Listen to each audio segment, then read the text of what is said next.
Hi, it's Suzanne here today, and I'm going to share with you how to assemble the Quietfire fairy light covers. Now, these ones are the Halloween set. I'm pretty sure you're going to see more of them, so keep your eye out.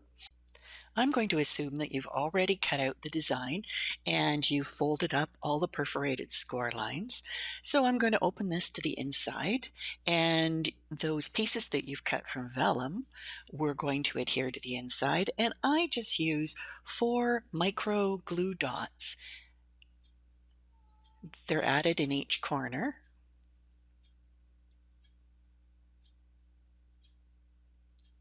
And then just place them right over the cutout area. And you're going to flip it over and do exactly the same thing with the other piece.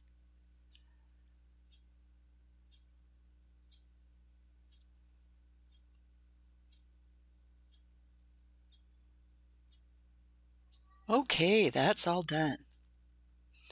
Let's flip it over. And we're just going to add a piece of pretty strong double-sided adhesive tape to this particular tab.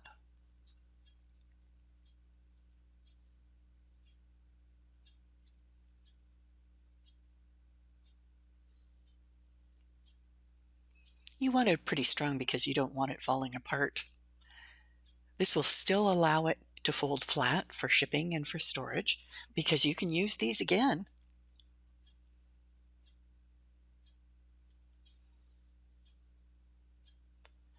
And there we go. Just make sure that the score lines are lined up.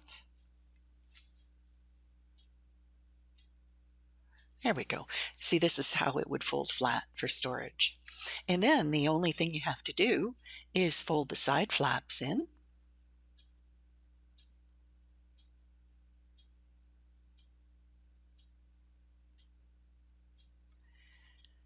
And sometimes you can have a little bit of a fight because it's a pretty tight fit and the vellum might get in the way. But there you have it. You've got the perforated hole at the top, and here's a little string of fairy lights. Now, I really wanted these to be all white, but sometimes things don't go as you planned.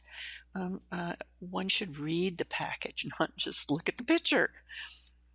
So you just have to push that inside and it'll hang right on there, and turn the lights out, and ooh, how cute is that? So these are the other ones in the Halloween collection. There's a bat and a black cat, of course, and a boo and a ghosty and a jack-o'-lantern that's winking at you. And of course, you can't have Halloween without a witch riding a broom. So that's how you put those together. Thanks for watching. See you next time.